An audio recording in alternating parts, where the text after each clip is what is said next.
Welcome back, Tiger fans, to the Rock M Radio's football podcast Before the Box Score. I'm Nathan Hurst. Nate is MIA this evening, so instead he's going to be filled in for capably by Rock M football contributor Dan Keegan this evening. Dan, how are you doing today? I am doing great. Getting a little nervous for Mizzou's first round game against Drake. That's a whole different sport that I don't have any expertise in, but I'm still going to sweat it out. So, if you're a Mizzou fan and not nervous for the upcoming basketball tournament, then I don't think you're actually a Mizzou fan. Or if you are, you're a very new Mizzou fan. So if that's the case, welcome on board. But I think we're all sweating it out a little bit, just because that's what Mizzou fans do and have been forced to do in the long suffering history of our fandom.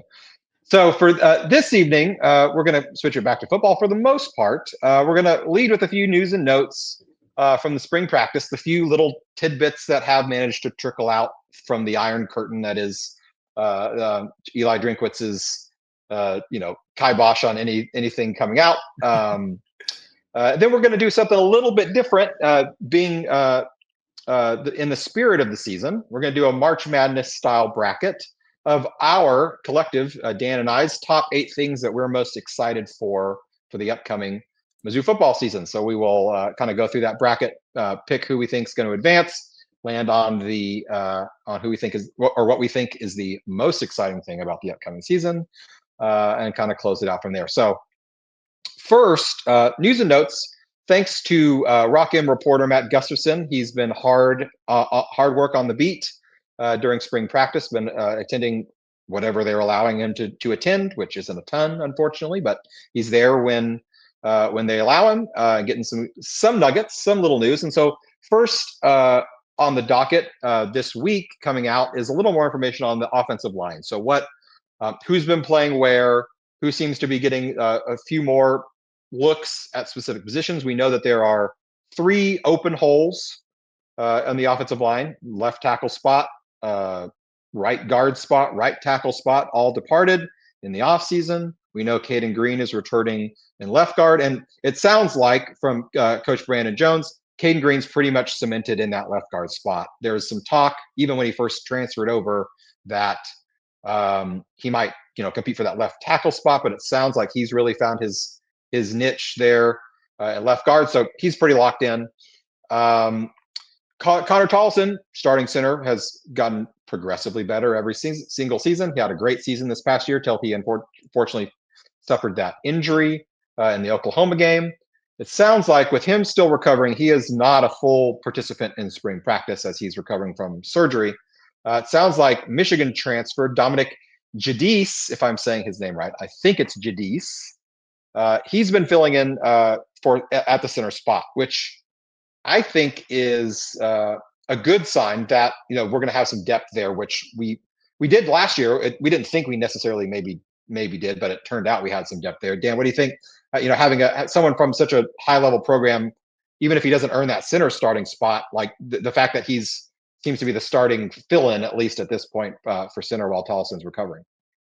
Yeah, I think this might be the least surprising bit of the personnel discussion. It seemed pretty straightforward that you would want to go get a veteran replacement at center for Tollison's year in case he didn't come back at full strength.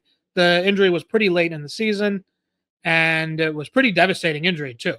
I know, knees are a little less important for an offensive lineman as for a running back, or a receiver, someone making a lot of open field cuts, but still it's pretty critical coming in and out of the stance, banging against SEC defensive linemen. So it wouldn't surprise me at all if Tollison in his final year on campus is never really at that level that he was the previous 2 years. So getting a veteran guy from a winning program is good.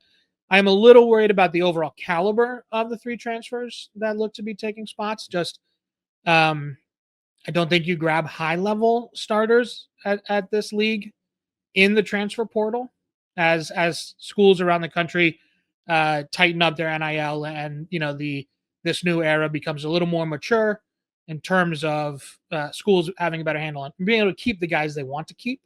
I don't necessarily think you go out and get 3 starters So just the overall level is a little worrisome to me.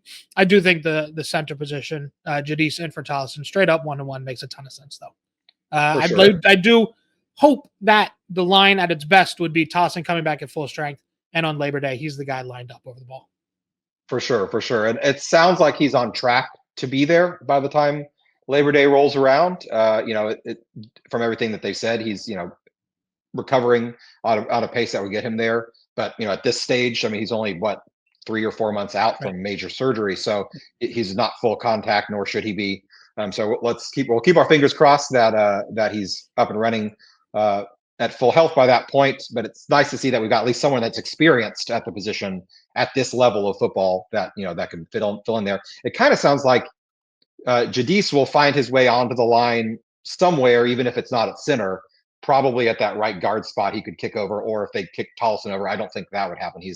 Tolson's always No. been a little undersized, so I think it would be Jadis much more than him scooting over to the right side if Tolleson is able to fill that spot. Speaking of those other transfers, it sounds like Wake Forest transfer Keegan Trost, who did start, I think, at least 10 games for Wake Forest last year. He's been taking the majority of his snaps at the right tackle position. Now, that doesn't necessarily mean he's taking first team snaps, or if they even have first or second teams at this point. Really impossible to say because no one's there to see it. But it seems like whatever level of the depth chart he's going to end up on, it's going to be at the right side. And then it seems like Johnny Williams IV, who of the 3 transfers, he's the guy I'm the most high on in terms of his overall ceiling, because he's coming in as a sophomore, started the last several games for West Virginia at their left tackle spot as a freshman, or as a redshirt freshman, which is a good sign in terms of his talent level. So he's been playing both sides of the line, but it seems like he might be trending towards having the lead in on that left tackle spot of all the guys so far. So yeah, I mean, at this stage of the game, and that's one of the things that made grabbing Caden Green in the portal last year so unique, is that you don't get such a top level offensive line shoe-in starter in the portal these days anymore, at least not without shelling out tons of money. But teams have figured out how to keep those guys by giving them money at their own place to keep them there. So that's how it is. Beyond Caden Green, Marcus Bryant is a type of guy, a left tackle starter that you just don't see in the portal, and we really didn't see that level of player in the portal anywhere in the country this year as well. A few other names that Coach Brandon Jones mentioned that were seemed to be kind of bright spots in spring practice. Logan Reichert, unfortunately, seems like he's been nicked up a little bit with some injuries, so he hasn't been able to be on the field as much as they had hoped. He was a guy that I think a lot of folks had hoped would take that next step and maybe try to win that right guard spot, and maybe he still could. But he's kind of been nicked up this spring. But Brandon Jones was saying Tristan Wilson's had a good spring. Curtis Piegler, and then Javid Richardson, who kind of finished second, and it seemed like barely second in fall camp, to Marcus Bryant in the left tackle spot. So I wouldn't be shocked if Richardson really gives Johnny Williams a run for his money for that left tackle spot. We're not going to learn anything this spring as to who nailed that down for a number of reasons, but I bet it's going to be down to those 2 guys. Curtis Piegler, probably that right tackle spot along with Keegan Trost, who can win that spot, and then I'd imagine Tristan Wilson's is fighting it out for that other guard spot with Jadis. Yeah, it should be noted that all of these nuggets are not coming, even though our man Matt is doing incredible work there on campus, and his reports on the site have been great. We're not actually getting anything from what's happening. These are all just nuggets that Brandon Jones is talking about. So who even knows if he's just speaking to the media through the media to his players, right? Trying to push certain guys, or boost up certain guys, and telling us that Wilson's running with the ones at right guard. Is this a young guy that he's trying to boost up and build confidence in? Was Javid Richardson's push at left tackle last fall, last summer camp, was that even real, or were they just trying to push Bryant to actually claim the job and not just come to campus and believe it was his?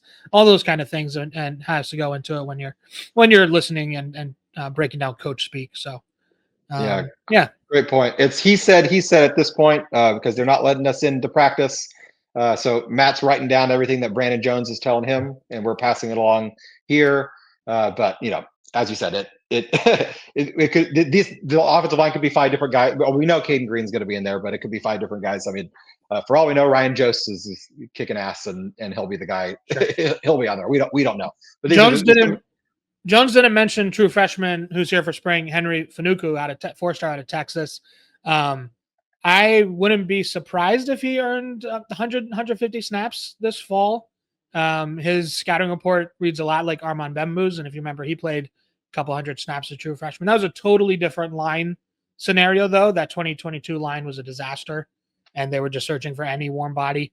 But still, it wouldn't surprise me to see Fanuku, scrap up some interior guard snaps. So that would be great. I mean, just for the signs of his development and talent level, if he's able to earn that spot. I mean, even if it was because of injury, he would still be beating out some guys older than him on the roster to get there. So that's how you build a good line is bringing in, blue chip recruits and playing them, not portal shopping every year. So if the guys coming in out of high school are going to play, that's how Missouri keeps a great line year over year. No doubt. Yeah. Moving on to defensive line, a few less notes or things of interest that I found anyway, based on Matt's reporting. Excuse me. It seems like Elias Williams, the defensive end from Florida, who was a freshman last year, he redshirted. I don't think he ever saw the field last year.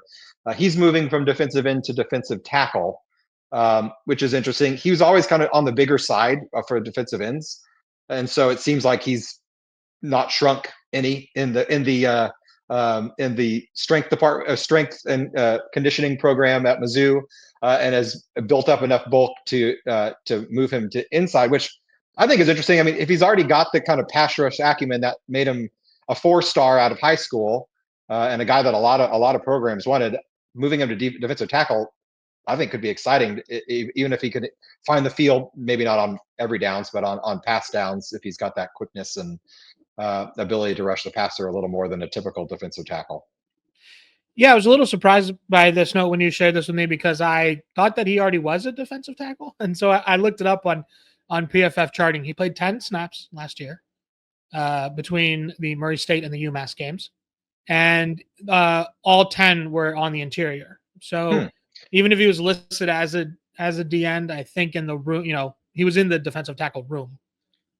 So maybe this was a move they've already been working on and just have verbalized it and publicized it now. Yeah. I kind of thought Eddie Kelly might move inside. I thought he's a pretty big guy. He's not a great run stuffer, though, so maybe he could play that kind of third down pass rusher on the interior.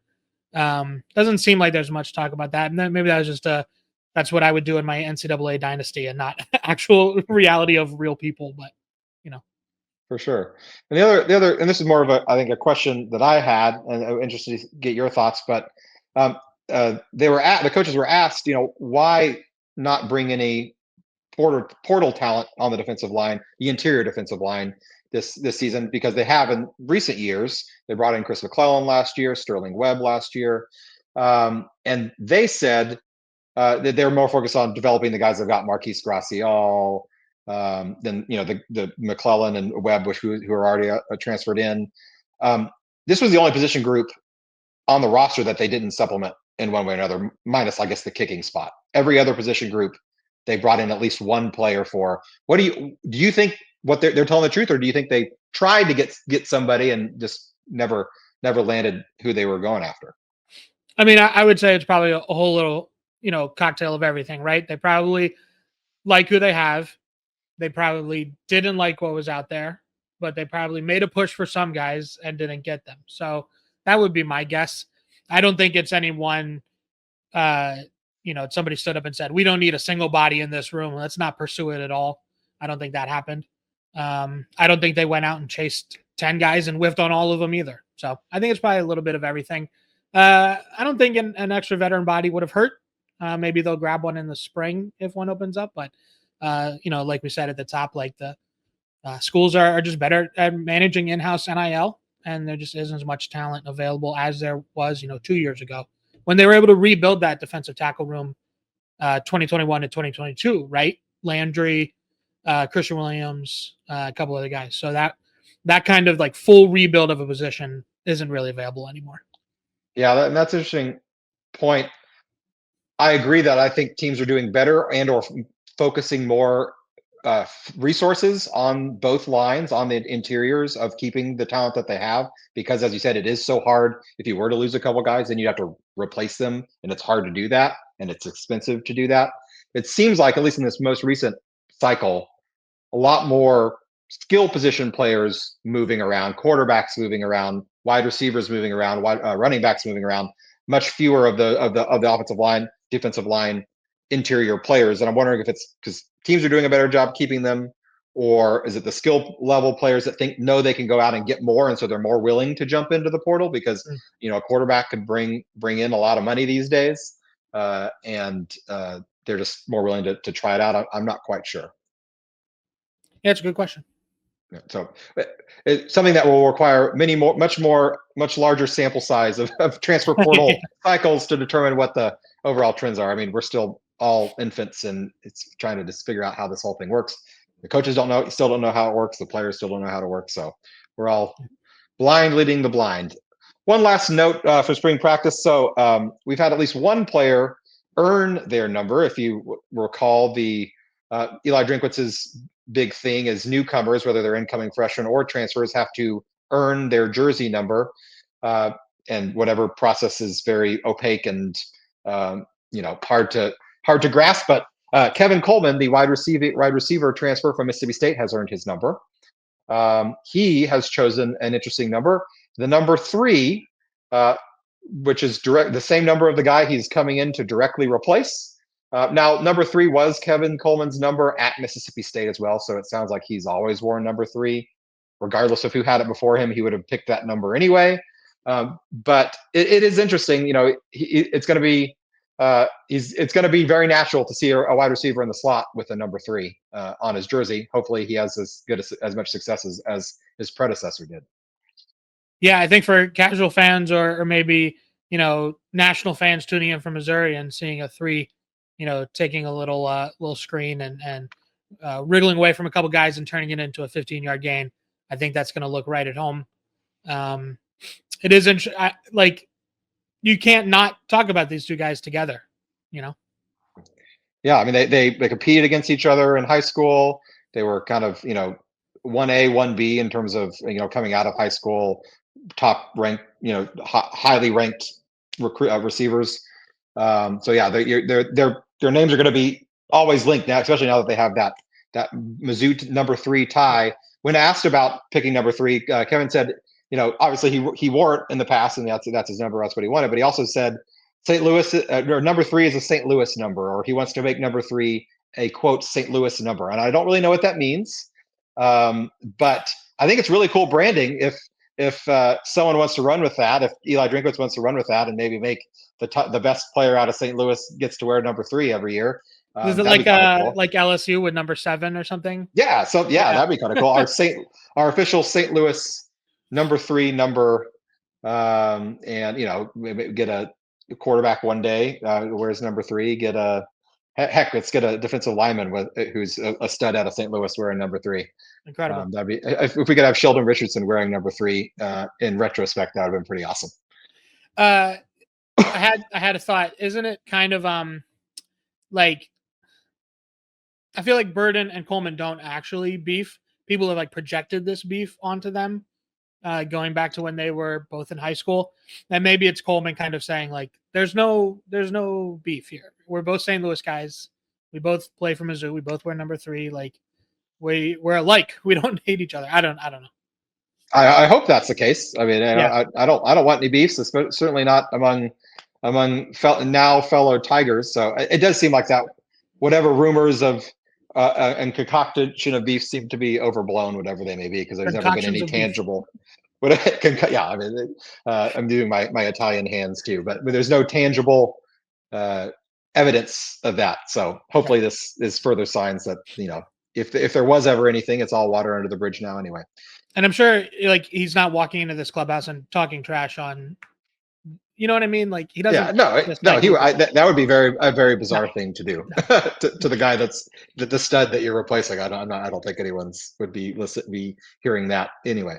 Put it to bed. Right. So thanks to Matt Gustafson for those news and nuggets. There's a couple more days left of spring practice, so check out Rock M Nation for any final notes that come out of that. Unfortunately, as we discussed in the last episode, there will not be a spring game to culminate all the practices, which is a bummer. Still not completely over that change, but we'll adapt eventually. We'll move on, but it'll just kind of be a final practice, and then they'll be done until the fall. So that's all we got for now. But keep an eye on Rock M Nation for any final notes that come out of spring practice. So moving on to the next order of operations, being March Madness. We're recording this on Tuesday before the tournament starts. So it is the season of brackets. And so Dan and I decided that we were going to make our own bracket about things that we're most excited about for the upcoming 2025 Mizzou football season. Now, these are a whole bunch of different things. We came up with a few. We actually came up with more, a weird number. So we finalized 8. So we're gonna have a bracket seeded 1 through 8 of our top 8 things that we're most excited about. We also had the first 4 out. So the first 4 out, the first one that we didn't include into the 8 seeded bracket, the home schedule, and I was really excited about this upcoming home schedule. We'll talk about this a little bit more in a minute, but Kansas coming to town for the first time since actually, because they played in Kansas City for a few years, so 2006 maybe 2005, 2006 I think, first time that Kansas will be in Columbia to play football. Texas A&M comes to town, Alabama comes to town, South Carolina comes to town. So and then there's one more conference game that I'm completely missing at the moment. Who else comes to town? There's someone else. Anyway, fun home schedule. Louisiana also comes there as G5 teams go there on the funner, more fun side of the G5 teams. So I'm excited about the home schedule.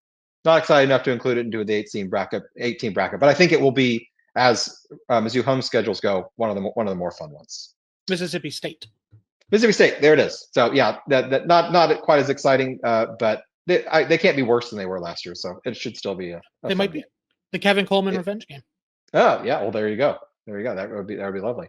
Number 2 on the first 4 out, fan response to increased prices. And I'm not sure if I'm necessarily excited about this, but I am interested in it. So a couple months ago, really immediately following the season, Laird Veach came out and announced that prices, specifically season ticket prices, but I think prices across the board, are going to be increasing and have increased for the 2025 season.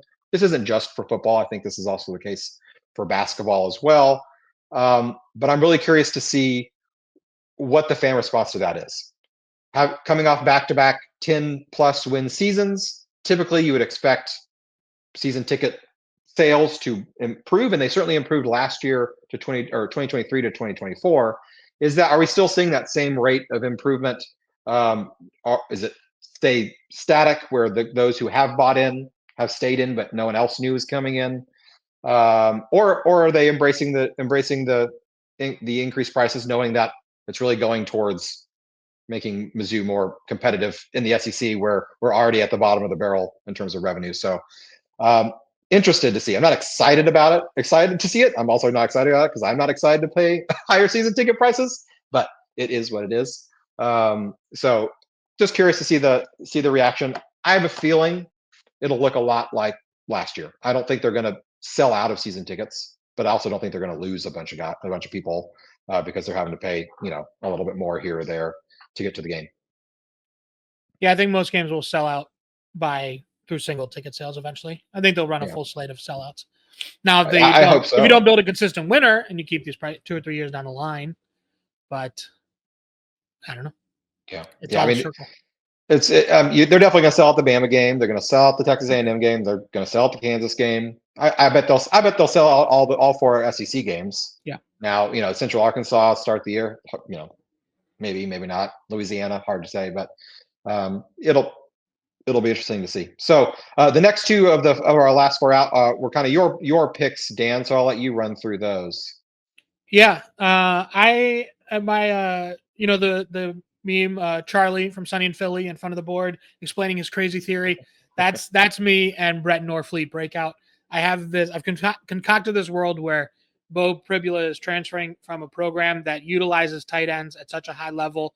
For 3 years, he's been working with high level tight ends, developing rapport with the position, and a healthy, surgically repaired Brett Norfleet is going to have a breakout season. That's just my crazy theory that I'm running with. Maybe even Pribula's got some schemes or concepts that he can teach up, and maybe Drinkwitz and Moore, who have never really utilized receiving tight ends throughout their respective coaching and play calling years, could learn a little something from Penn That State would and their that would usage be of tight awesome. I ends. mean, Brett Northfleet isn't Tyler Warren, but No, he could be a poor man's Tyler Warren. yeah, If they use, and I'm not saying they need to use him as a running back or as a fullback lead blocker, which he actually does quite a bit of H back blocking, but he's a perfectly capable and catcher of the ball and a very good athlete for his size. Even if he's not Tyler Warren, you don't have to be Tyler Warren to be a really good college tight end. So I would love that. I am a huge tight end guy in the offense, and I've been dying to actually see them used in a way that would help the team better. and maybe they can do something other than just that little um, red zone seam and then that little boot in the flat on the scripted drive. It's basically those two usages for Norfleet, I feel like. So Yeah, yeah.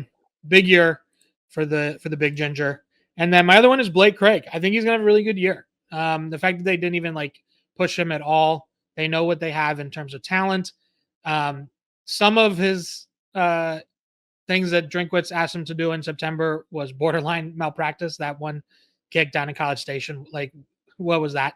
Um, and I think it messed with his head. And I think by the end of the year, you saw somebody that was developing confidence. The bowl obviously was incredible, and I think there's a lot of talent there. And it's such a mental position that another full off season, in the driver's seat, will get that consistency and that long mid range kick, and you're gonna have one of the best kickers in the country this year. That's truly what I believe about Blake Craig.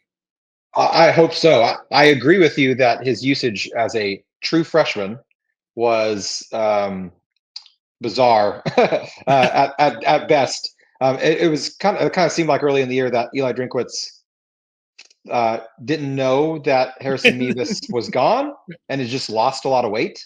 Right. And it's Ozim kick as he was called. But I think eventually he figured it out. And that's not how you bring along a freshman kicker whose confidence is not going to be right there. I think Harrison Mevis, who did have that kind of confidence as a true freshman, that he's not the norm. he Yeah. was so truly a one of a kind character, and most college kickers are not that. So we saw the talent. He's got the leg talent. He can kick it from 60 yards just like Harrison could. It's just getting him to that consistency level, and he's got it in him. So I'm right there with you. I think we do see a better version of him for them. He attempted the This year. most field goals in the country last year, I believe. If he didn't end the season that way, he was, just because of the playoffs and all that, he was right near the end at the regular season, was at the top of the country in attempts. So, you're not talking about a guy who had 8 attempts and missed 3 of them. He had a full season. He's ready to apply it and become a great kicker. Yeah, I'm right there with you. So those are our first 4 out. So into the actual bracket here, we're gonna be seated at 1 through 8. So starting first seed, this shouldn't be a surprise to anybody because both Dan and I came together separately with our top seed, and that is the return of the border war. Mentioned it's been since 2006 that Kansas has stepped foot on Faroe Field. I think that is the correct number, 2006, because starting in 2007 they played in Kansas City. And the first time that these two teams have played football in any location since 2011. So that's, my math is correct, 14 years. It's long since due to get those ugly birds back on the football field and beat them to a pulp. as God intended. Can't be more excited. I'm so glad we got the first round here in Columbia for a number of reasons. First and foremost, that it's good to kick it off here. The second is that I think Kansas is going to be fairly tough this year on the road. I mean, I think we'll be fine playing them here, but it would not be an easy road game based on who they have returning this year. So, Border War #1 seed with a bullet. Yeah, Border War was first in KenPom. It was first in the net. It had all the quad 1 wins. They were the 1 seed pretty easily. They're gonna win their 8 seed battle. I'm gonna wait till we're gonna let Cooper Flag rest on the bench for the Border War. I have a big gun to insert in their lineup that they might need for a closer matchup. All right. So, so yeah. Speaking of the first round game, they're going to take on the 8 seed, which is the new look offense. So I'm quite excited to see how this offense looks different in 2025 than it did in 2024, 2023. And the big reason for that is the complete overhaul in the talent. I mean, we just talked about the offensive line.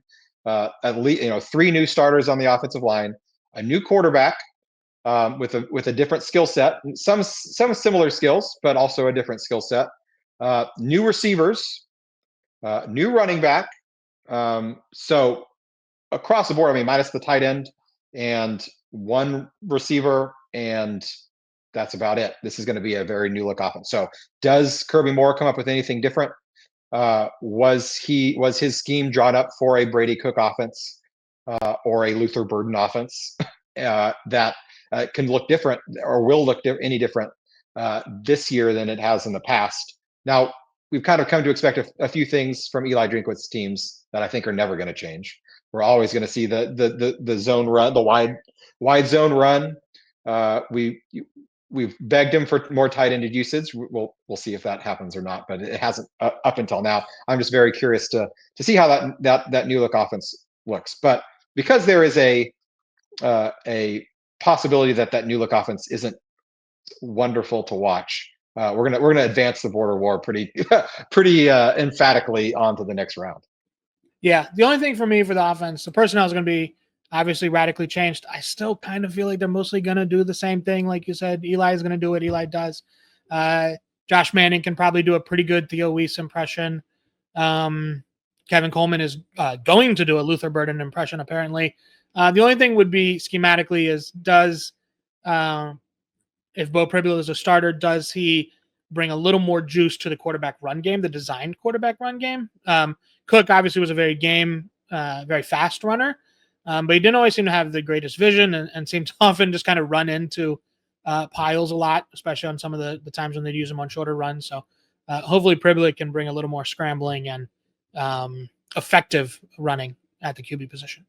Definitely. Nate and I opined and complained often this past year about the designed quarterback runs and their lack of effectiveness. And now no one, that can't be, blame can't fall on any one specific area for that, but I think it was a bunch of different areas, but it was not a good designed run game for the quarterback in this past year. So hopefully that improves moving into the next year. So moving on to the 4-5 matchup. Dan, I'll let you take over and talk these two picks together. Yeah, here at the 4 seed, we have a real quarterback battle.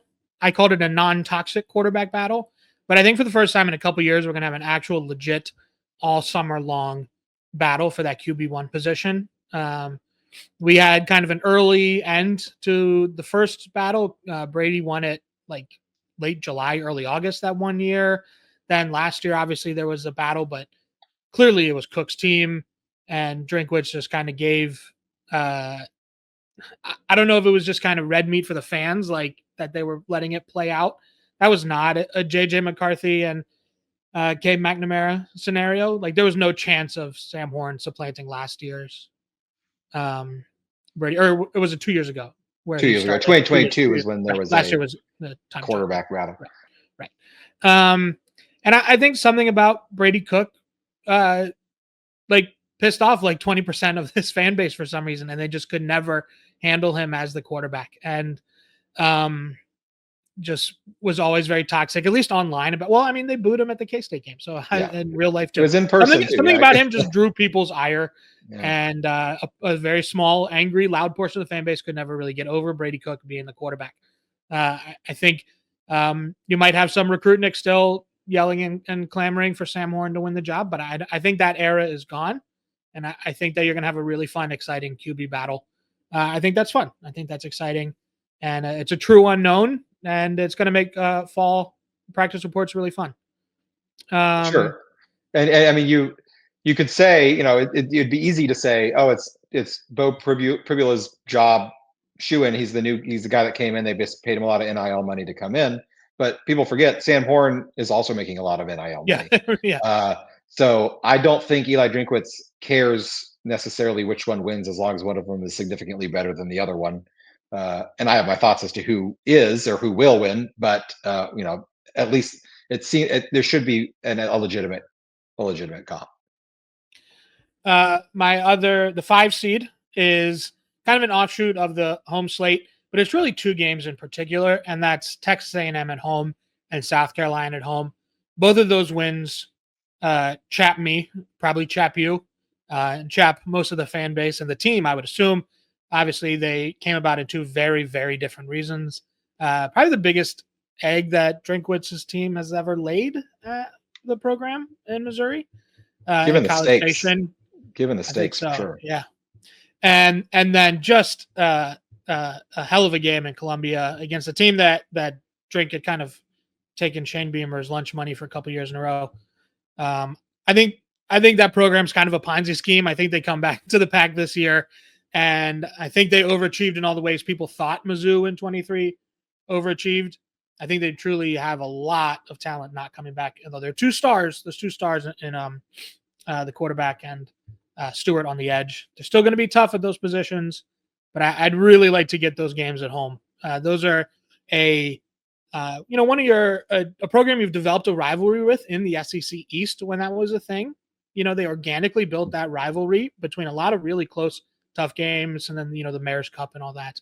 And then with A&M, you have an old Big 12 rival. So those games just mean more in a way that a Mississippi State or a Kentucky doesn't always kind of have that juice in this league. And it's good to get them this year, and it's good to get them coming off of losses. And I want those 2 bad. I want them bad.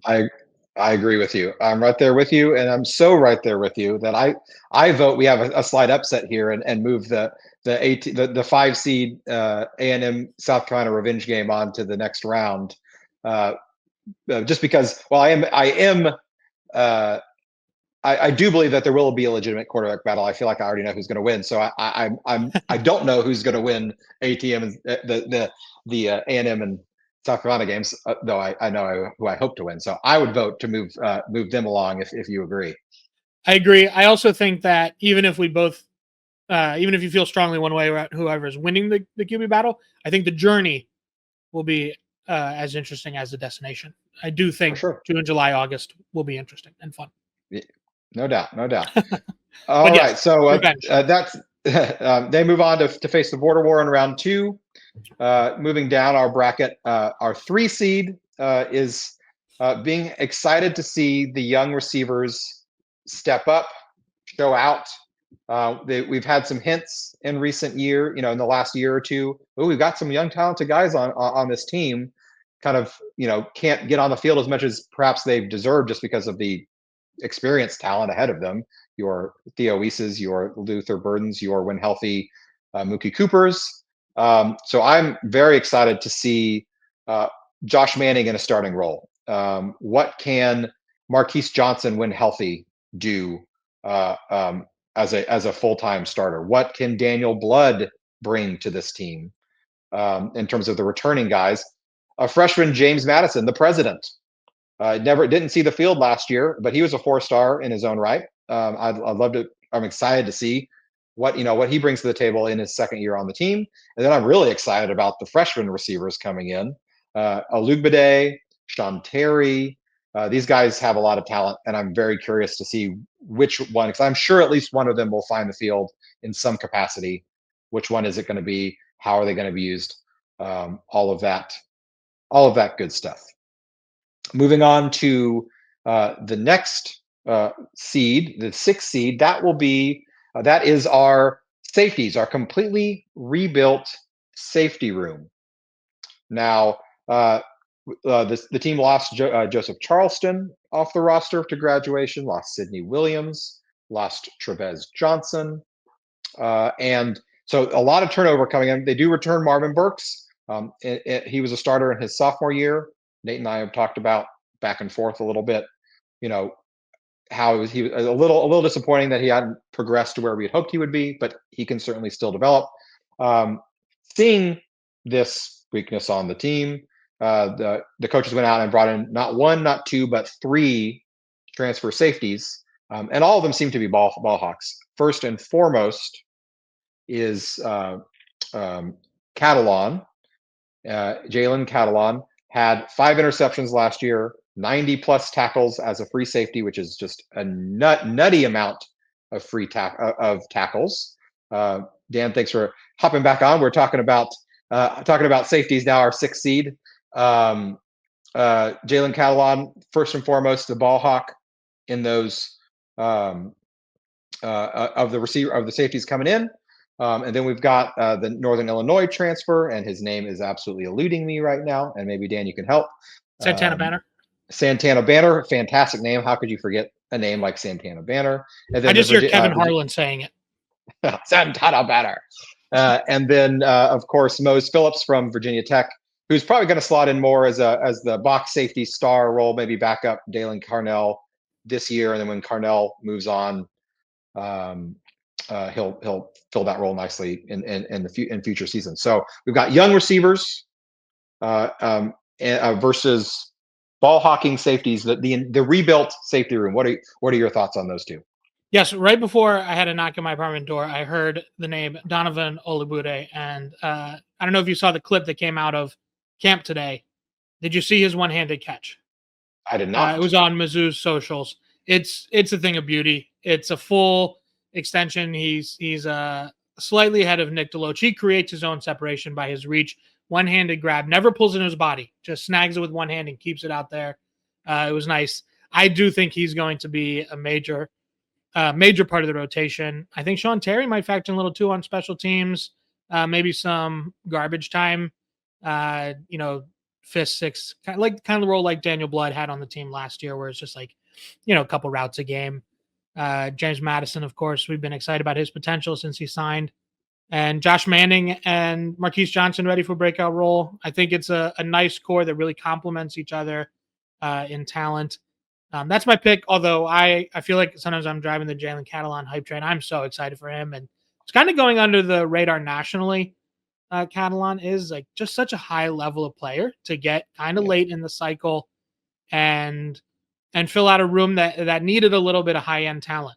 No offense to the departed Trevez Johnson and Joseph Charleston and Sidney Williams. Those were decent rotation level players, but Catalan is a step above. And he and Carnell might be the best safety duo, outside of the Blue Bloods in the country. Teams like Ohio State and Georgia are going to have multiple first-round picks in their rooms. Missouri's not going to land that, and Catalan's a little older, so I don't know if he's the pro prospect that, Caleb Downs would be or et cetera. But I think it's going to be a great safety room, and I'm excited to see them hit. I'm excited to see them take the ball away. I think Marvin Burks is going to be even better. Getting to play down in the box and let Catalan roam deep. Charleston was kind of forcing that deep safety role, and we knew from his first 2 years on campus that he was better closer to the line of scrimmage in the run support. So the pieces didn't work out well last year. I think both of these rooms are going to be elevated by having really good complementary pieces. Yeah, if you're leading the Jalen Catalan train, I'm right there. I'm shoveling the coal. Oh, there's plenty of room. There's plenty of room on this train. Into the engine there. If there's one player on this entire roster that if I could, pay $5 and guarantee he's going to be healthy all season, it's going to be him. Yeah. Not only because I think he can make a huge difference on this defense, because that was by far the weakest link, in my opinion, of the defense last year, was over the top. And sure, some of the coverage busts were on the cornerbacks as well, but a lot of those mistakes could be made up for if your safeties were, doing what they needed to do and being where they needed to be, and that's what Jalen Catalon can do. So I'm right there with you. That I think said, there's a lot of national college football fans that are going to be getting out their Phil Steele, in August, and be like, oh yeah, Jalen Catalon, that guy, he's at Missouri now. yeah, I think that kind of spot went number 4. underrated in the cycle. Yeah, I definitely did. As excited as I am for Jalen Catalon, I vote we move the young receivers along, 3 seed, hold seed there. This is we talked so much about Drinkwitz bringing in all this young talent, but then covering them up with experienced transfers. Now he did bring in Kevin Coleman, but that's just one guy. There is the time is now for these young guys to step in because there's no one else. I mean, they are the unit at this point. Yep. So we're going to see them, and we're guaranteed to see them, and I'm excited to do that. So let's move along. We'll move along. Young receivers to the next bracket line. If I can get my ad hoc bracket work here, just so I keep track of everything. Then moving on down to our last first round matchup, 2 seed D-line Zoo, specifically D-line Zoo ends. We're excited about D-line Zoo ends. Tell us a little bit about why you're excited about the ends, Dan. I mean, D-line Zoo in its heyday was always really about the ends, right? I mean, there were some good interior players, but it was really about your Shane Rays and your Marcus Goldens. And I think that's coming back this year. I think this pass rush is going to be hellacious. I'm really excited to see what Dare Smith can do. Zion Young and Eddie Kelly are returning and really good rotational players. Young, a pretty good run stuffer as a starter. The fact that he was Mizzou's Walker was good, but was the second best pass rusher last year. He was never supposed to be one of your leading pass rushers. He was brought in to defend the run on the edge. And then, of course, Damon Wilson, all these young guys. I think we're going to see the Joker position that was much promised last year because of the injuries, and it didn't really fit Johnny Walker's skill set, didn't really fit Joe Moore's skill set. That Joker position, of course, is the boundary edge being used to defend the RPO, kind of dropping into coverage and disguising blitzes, letting you blitz a linebacker and or rush from an interior position on a stunt, things like that. And we didn't really see any of that last year. I think with the athleticism of these guys like Smith and Wilson, I think we're going to see a lot of Joker, and I think the position is going to be very, very deep for Mizzou. I agree. Very, very deep, returning a lot of guys. I mean, they lose Johnny Walker, but returning Smith, who basically is like a new player because they have yet to see him on the field. He's the guy I think that they had always planned on being the Joker. And when he went down, that whole plan went out the door. So yeah, very interested to see how that plays out with him on one side, with Damon Wilson on the other side, 2 former Bulldogs rushing the passer together once again. I'm very excited about that, and so that's the 2 seed facing up against the 7 seed. Playoff push perception. What are we thinking with this in terms of what we're excited for? Okay, so this one is a little more intangible. It's not strictly a personnel thing like some of the other ones or a schedule. It's just kind of going to be the vibes of this season. 2023 was so magical in that run came not out of nowhere. Some of us knew that a pretty good roster was brewing in Columbia, but the 10-2 came out of nowhere, and the 2 close losses and the demolition of Tennessee. It was really just a rocket ship that season, right? And if there had been a 12-team playoff bracket that year, how fun that would have been to just break in that conversation and then be a part of it and then grab a spot. Obviously, we thought that would be the case last year, and it didn't work out that way. The team wasn't truly that much worse. They were still in kind of the same SP plus neighborhood. They still went 10-2. It just, or 9-3, obviously got the 10th win in the bowl. It just didn't feel the same at all. The crush of expectations meant that 2024 just hurt, and the losses were just different and so painful. I think this year is going to be a little bit of a return to 2023, right? It's a team that's going to be overlooked in the national media, and new quarterback, Burden and Membu gone, a lot of changeover on defense. I think probably for the better. I think it's an overall better defense, and no splashy coordinator hires, nothing like that. I think it's going to be a team that people think, might be bottom half of the AP poll, and And I think a run, a good year is just going to feel a lot more fun, kind of like that 2023 season. And the overall fan expectation and fan ride is going to be a lot healthier and more less chaotic. I don't know how to put it. Felt so deflating last year at times in ways that other seasons with high expectations tend to do.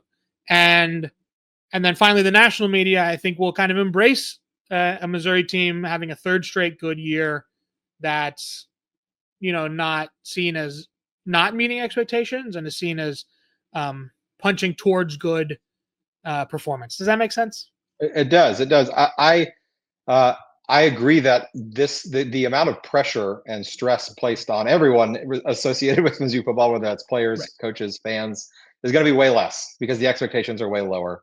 And even when you're winning and the pressure's high, it doesn't feel it's not as fun because you just got to clinch and just feel clinched the whole time. Even the games that Mizzou won this past year, we always had something to nitpick about. Like, okay, they didn't beat Boston College by as many points as they should have, or the defense gave up two Vanderbilt. The defense gave up two deep shots, or Buffalo. We shut them out 38-0, or 34-0, but still, there were things to whine and complain about. We didn't have any big plays or whatever, whatever that may be. So those complaints are going to be way less this year. If Mizzou goes out and beats Central Arkansas 38-0 and shuts them out, it's going to be, the talk will be, oh, great, the defense shut them out.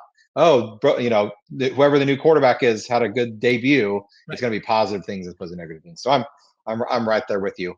Does that mean, picking this one into the bracket, does that mean you're expecting another 10-win-ish season for 2025? No, I think D-line Zoo resurgence is the pick here. Is the pick here. So while it'll be more positive, more positive overall season, we may not reach the heights that we did in 2023 or 2024, but at least it'll be healthier while we get there. So I agree. Let's move on. D-line Zoo to the second round. So let's puts us back up to our Final Four matchup. First seed Border War against the 5 seed Texas A&M South Carolina revenge games. As much as I really want to beat Texas A&M and I really want to beat South Carolina, I really, really want to beat Kansas in the Border War. Yeah. And so no matter how sweet that revenge will be, the Kansas win will be even sweeter. Yeah, this is two schedules matching up. Virginia playing Tennessee in the Final Four. This is a not a stylistic clash. This is the same two teams. The two schedule picks, it's Kansas easily. 2 doesn't beat 1 here. This is a historic game for the program in modern years versus 2 games that I really want. The historic game takes precedence. I think that Dennis Gates has said it himself. He did not know what to expect with the first Border War home game, which would have been 2022. Yes, his first year. Yeah, and they got pushed off a cliff by Bill Self. I hope Drinkwitz kind of understands, having seen a couple of basketball games, what this game means, because this game matters a lot. Yeah, I'm sure he has seen and has been told. I'm sure he was in the building at Mizzou Arena this year when the Tigers took down the Jayhawks and saw the utter joy on the faces of 15,000 screaming fans and thought, I can do this in front of 65,000 or 60,000 screaming fans in a reduced capacity stadium in 2025. I'm sure I cried a little bit that Sunday afternoon. Did you? It was. It was hard to say. There were emotions coming out. There were emotions. It did get a little salty here and there. So Border War moves on to the championship. This is an interesting matchup. The 2-3 matchup. Young receivers and D-line Zoo. So this is a personnel-based one. What are we more excited about? The bevy of young, talented receivers, or the depth of our defensive line, specifically defensive ends, coming into 2025? This is a great matchup. As I've been, breaking it down on my whiteboard here, I look at the defensive ends and I look at the young receivers, and I think both have huge potential. We'll probably both write about them a lot over the summer. When I think about how the season could go poorly. I think the young receivers not actually being good would end up being a huge Achilles heel to the team. Whereas I think if the ends are only so, I think the defense will still be pretty good. There's enough bodies in the middle. There's Batoon is pretty proven. The linebacker core is really deep. You got a lot of bodies in the secondary, and you don't have to have an amazing pass rush. It's nice, you want to have it, but like last year's pass rush wasn't amazing either. I think if the receivers are just so, I think the offense takes a big step back. So I think with that in mind, it's just such a big fulcrum for how this season is going to go. And I'm really excited about some of the freshmen, Donovan in particular. And so I think it's receivers for me. You're reading my mind. I agree completely. Recent Mizzou teams have survived and or succeeded with less than elite pass rush, specifically less than elite defensive end pass rush. I mean, Blake Baker found some ways to put pressure on the quarterback when without having to rely entirely on defensive ends. I'm sure Corey Batoon, provided that Khalil Jacobs stays healthy, because I think he was an important piece of doing that last year before he got hurt. Batoon can find some ways to put pressure on the passer without, even if the defensive ends aren't really doing it themselves. But when you're bringing in a new quarterback, no matter who it is, it's going to be someone that doesn't have a lot of experience. He's going to have at least a couple guys that he can rely on, that he can lean on, that he can depend on. It's 3rd and 6. We got to move the chains, because it's beginning of the 4th quarter, and we got to go on a drive and get some points here at the end. Brady Cook knew who he could throw to. Any big down, 4th and whatever, Luther Burden was getting open, and he was going to get the ball. So he needs to find who that is. Is it Kevin Coleman? Maybe it's not the young receiver. Maybe it is the one experienced guy. But maybe it's Josh Manning taking that step. Maybe it's Brett Norfleet. Maybe it's one of the freshmen that finds his way onto the field. So very excited to see who that's going to be. I think some of them they're going to find a couple of those guys, even if they don't all click immediately. There's enough talent there that 2 or 3 of those guys are going to step up and be excited. So let's move on. Receivers to the championship round. Border War, young receivers.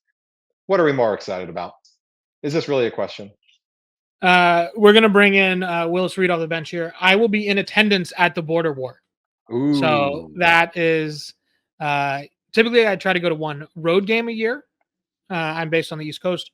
I haven't been to a home game since 2017. Wow, a homecoming. Yeah, I hit the Michael Porter Jr. Iowa State Friday night, Tennessee football Saturday night double dip. So you got to see 2 minutes of Michael Porter. It's 2 minutes of Michael Porter. Yeah, I was at that game as well. And I think we hung 50 on Tennessee, if I remember. Yeah, so that was a Josh Heupel team, a Josh Heupel offense on our end. It was nice. Right. So I'm ready to be back in Columbia, see the new, almost a decade, see this game, and yeah. So for me, it's Border War. It's easily, when I think about this year, there's personnel to think about. There's some fun matchups on the slate, but one game defines not the season, but it defines certainly September, and it defines how you feel going into conference play. Yeah, no doubt. Win this game, and you're starting your season off right where you want to be. Very similar to the Kansas State game 2 years ago. If Mizzou had dropped that game, yes, the vibes of the entire season would have looked very differently. Now, add even a whole nother level of this being Kansas on top of it instead of Kansas State. That adds, that makes it even more important. But I agree. This is historic, as you said, is the right word. It's been 13 years. We've played South Carolina 13 times since we last played Kansas in football. So, I'm way more excited about that than just about anything this season. So, congratulations, Border War. You're in our hearts and minds. Most exciting thing that we have for this upcoming season. You are the champion. We'll give you your trophy, or we'll keep the trophy if they could bring back the drum. I don't even know if they still have that drum.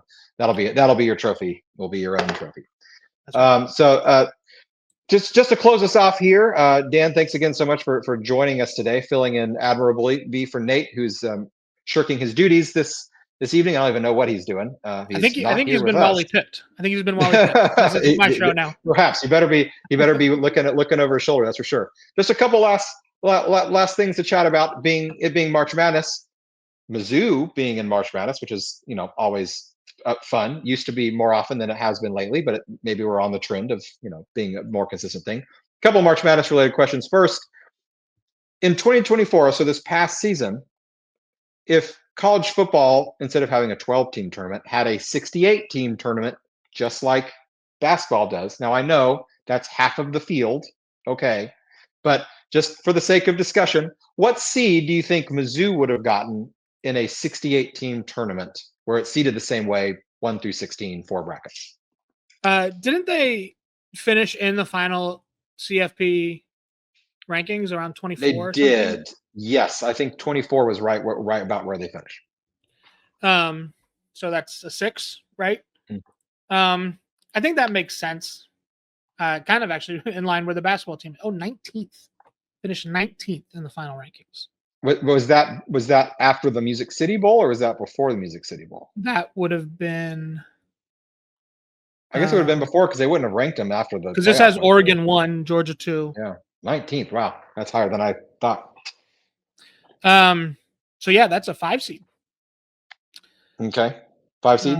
Yeah, I think that makes sense. I think they're not in that Ole Miss, South Carolina, Bama. We're in that next group out.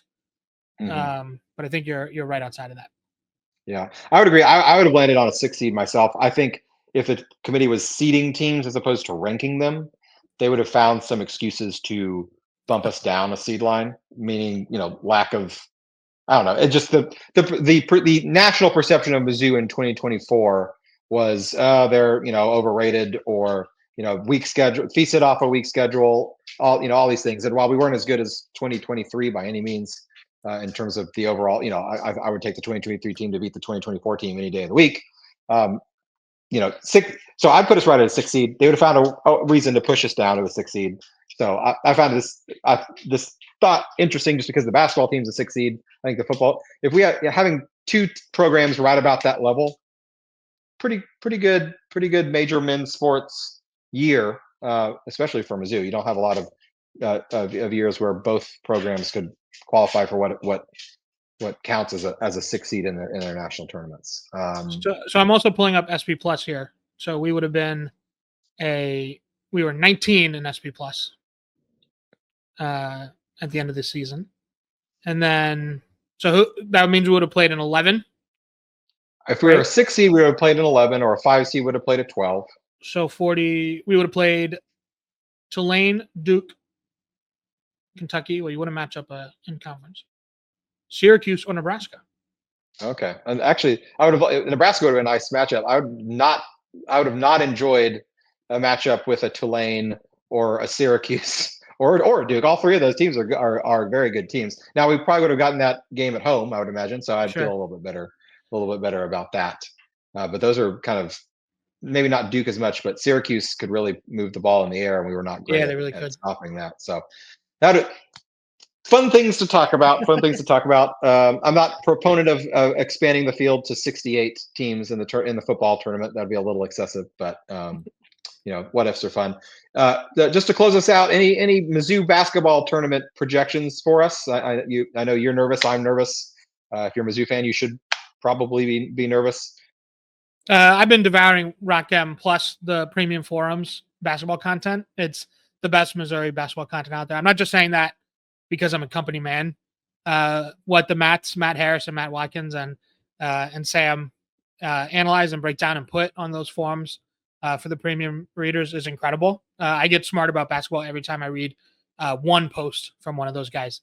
And as a football guy, I really appreciate that. And Matt Harris is becoming quite optimistic, it seems, about this matchup. I think he really thinks that, Drake, won 30 games, and I'm fully just parroting him at this point. I'm not a knower of ball when it comes to basketball, but the Missouri did play a couple rock fight games, slow, low possession games like Drake likes to play. They went 6-2 in those games and did well. He thinks that they'll put pressure on the rim, and that Drake won't be able to compete with how Missouri can do that. I am becoming optimistic. I think if you remember last year's tournament, McNeese was a huge popular, like 30. I think they were 30-3, also a pick against Gonzaga, and they wiped them off the floor. So I think might be kind of a similar thing where everybody's picking Drake, and it's like, oh right, these are eye level Ken Palm, 15 top 15 type team, and they just actually can't hang. So I am becoming more and more optimistic each day. Catch me 20 minutes before tip off, and I'll be as low as as pessimistic as I'll ever be. So Yeah, I'm the same with you. I when I first saw the Drake matchup, I was like, "Oh no, they're good." I'd seen it. I'd seen them in the Missouri Valley tournament, winning that. Knew they had won 30 games. Knew they had former Northwest Missouri State coach Grant McCollum there. A very good coach as well. They were a very well coached team. My low info opinion is if Mizzou plays their B game, they're going to win. Meaning, can Caleb Grill hit a few threes? Can Mark Mitchell do what he's been doing the last half of the season? Then Mizzou's going to win. So we're going to hope that here come at least B team Mizzou show up, and we'll move on to the second round. After that, who knows? It's a coin flip if at best beyond there, but we'll root for one win and take it from there. Yeah, one day at a time. One day at a time, survive and advance is the motto. Well, that does it for today. We'll check back in here in a couple weeks, barring any breaking news. And at this point of the year, you really don't want any breaking news for college football.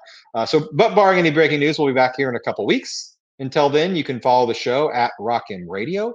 You can follow me at Burst to Hurst. Dan, where can the good folks find your work? I'm off the Hellscape, formerly known. I've tried to cleanse that out of. I'm on Blue Sky like once every twice, posting a ton, but at Keegs.com. I am on the RockM Radio forums, melting down during the basketball games. So honestly, that's the place. Go in there, pay the it costs like a cup of coffee, and you're gonna get smart about basketball. So. Sounds great. Thanks so much again, Dan, for joining us today. That's really all we got. Until next time, MIZ. ZOU. Thank you, everyone, for tuning in to RockM Radio, a proud partner of Fans First Sports Network. RockM Radio is the official podcast network of RockM Plus, a new and exciting subscription service provided by me and the other voices of RockM Radio. Please take a few moments to head over to rockm.plus and sign up for an account today. The cost is only $5 a month, and the benefits include access to our live podcast, a subscriber-only message board, weekly newsletters, and more. If you enjoyed this episode of RockM Radio and would like to see more just like it beamed directly into your personal device, make sure to click the subscribe button below and tell your friends. Our podcast feed is available through the Apple Podcast app for iPhone, Google Podcast app for Android, whatever app you listen to your podcast. You can also find RockM Radio on Spotify. If you're looking for a podcast about your favorite team that is not the Missouri Tigers, Fan First Sports Network is your answer. A full podcast network loaded with the team-specific podcasts covering Major League Baseball, the NFL, NHL, NBA, MLS, and more. And we'll be back with more episodes of RockM Radio coming to you soon.